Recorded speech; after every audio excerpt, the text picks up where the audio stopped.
Mauda police गस्तीवर असताना गुप्त माहितीच्या आधारे कारवाई करत 2 वाहनांमधून गोवंश जनावरांची तस्करी उजेडात आणली। एक ट्रक आणि एक पिकअप वाहन अशा 2 वाहनांमधून तब्बल 26 गोवंश जनावरांना जीवनदान मिळालं।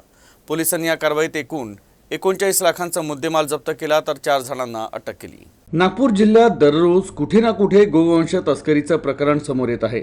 मौदा हद्दीत गुरांची तस्करी रोखण्यासाठी गस्त घालत असताना मौदा पोलीस ठाण्याच्या कर्मचाऱ्यांनी 2 मालवाहू वाहकांवर कारवाई केली।